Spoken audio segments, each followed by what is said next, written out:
You're not bad at plants. You're just bad at buying these things you need that all these companies tell you need that you just really don't. All you need is some dirt, some sand, some 25-cent nursery pots, and you're good to go. Let's think of it this way, right? If you're at your friend's house and they have a really cool plant growing in their backyard that you want and they're okay with it, they're gonna dig it up and they're gonna do what with it? They're gonna put it in a pot and give it to you. And then all you do after that is you give it some sunshine, you give it some water, and watch it grow, right? And that's essentially it, right? We're really bad at buying all these things that, yes, could be helpful, but ultimately make taking care of plants more and more difficult and more tedious, when all you need is some nutrients, some water, some light, and you're done. So in today's video, I'm going to show you a way that makes taking care of aquatic plants extremely easy. And the best part is, it's dirt cheap.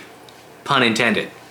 Alright, so I've been putting this off for a while, but what we have down here are little baby Amazon swords. And I just kind of put them there now just so they can kind of grow, but really they don't have a ton of access to light. As you can see, it's kind of shaded there. And really, they're just going to grow too tall to be at the front of the tank, because Amazon swords, they grow anywhere from 2 to 3 feet tall.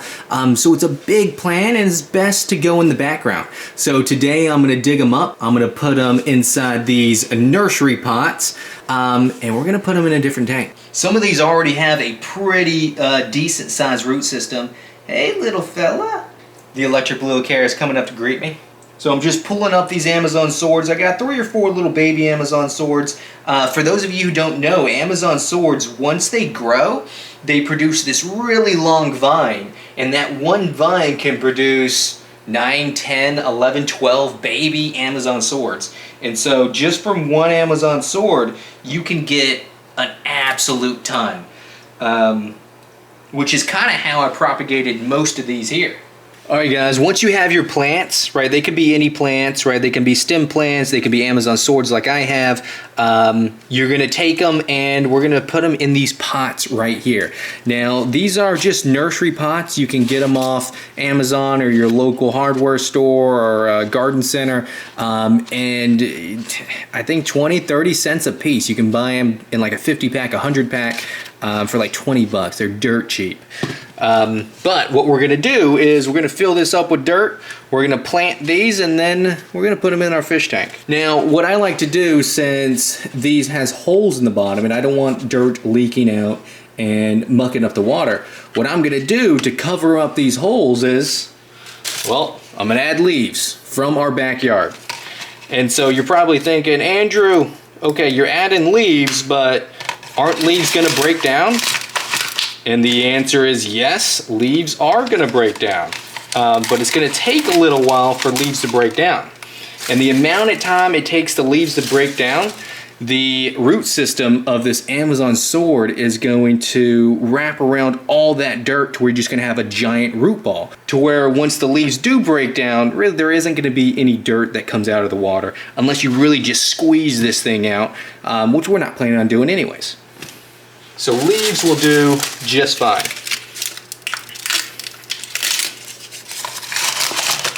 Doesn't have to be perfect either. So after you have just a small layer of leaves, we can go ahead and put some dirt in. Now this is just dirt from my backyard. You can buy organic potting soil if you like, but I like using dirt from my backyard. The only thing is, you want to make sure you know what's in your backyard. You want to make sure there isn't any pesticides back there. So, but if you know what you've been doing to your backyard, or if you got like a raised garden bed like I do, this is where I get my dirt, then I know it's really good and pesticide and fertilizer free.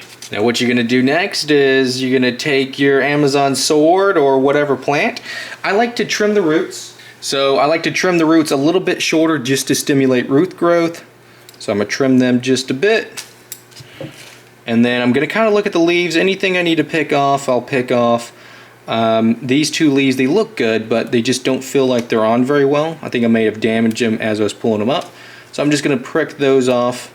And then I think we're looking good. This is a good looking Amazon sword, just a little juvenile, still a baby. We're gonna put these inside the soil here. And you wanna make sure the roots are completely covered. And then you want to kind of pack it in. You want to really pack it in there so that it doesn't fall over. And then after you have it packed in, we're gonna fill it up with sand so this top part of the dirt doesn't go into the water column. Now I have sand, but I didn't want to use it because I wanted to use these like shiny white pebbles. The reason why is because I would never use this as my substrate because I'm not a fan of like shiny substrate, but this will be perfect since it's just going to coat this area and I'm not gonna build it up high enough to where you can really see it. So it's better than just not using it or having to give it away. At least we're able to find a use for this shiny gravel. So let's go ahead and coat the top.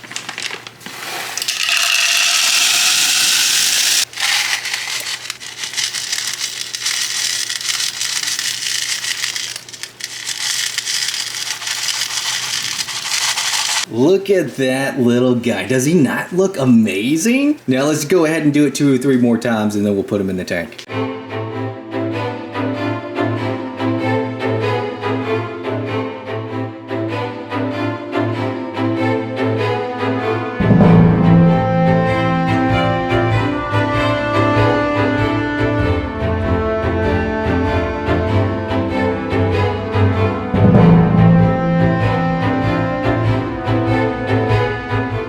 Guys, look how gorgeous these little Amazon swords look. They look great in their little nursery pots. Let's go ahead and put these in some of the bare bottom tanks.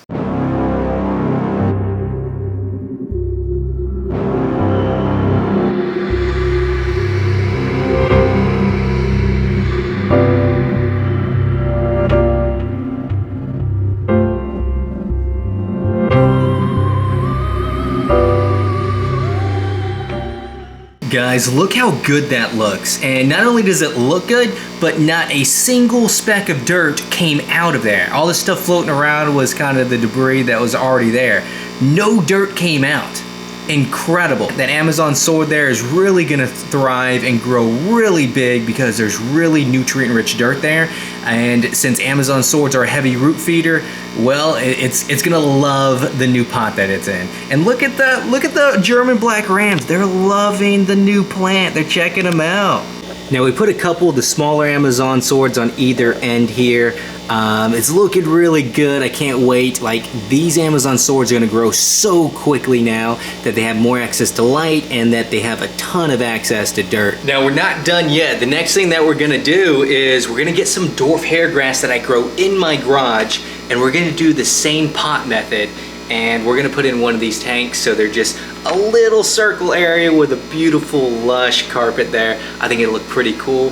And I've already tested it in my other tanks because all my tanks are dirted and they do very well. Dwarf hairgrass does very well in this method. So in here is the dwarf hairgrass. We're just gonna cut a slice like it's a slice of cake and we're gonna plop it in the pot here. First, what we're gonna do is going to take another empty pot and we're just gonna see the spot that we need so that way we cut a perfect circle for what's gonna go in the actual pot. And so I know it needs to be about that outline now. And so I'm just gonna cut it like it's a slice of cake. Doesn't have to be perfect because you'll be able to mold it back into kind of whatever you want. And then we're just gonna scoop it out. Oh yes, perfect. Look at that. Oh, isn't that gorgeous? That's a slice of dwarf hairgrass. Whoo!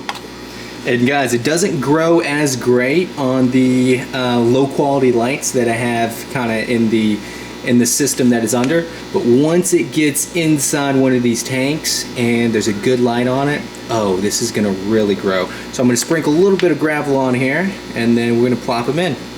Now a little bit of dirt came out of the top of this one because I didn't put any sand on top because it turns out I am out of sand. But I wanted to try, okay, if the dirt has been soaked for almost a year because I've been growing this dwarf hairgrass over and over and over again in the same dirt, but it's always been soaked, you know, what are the chances that it's gonna really muck up the water unless I really shake on it?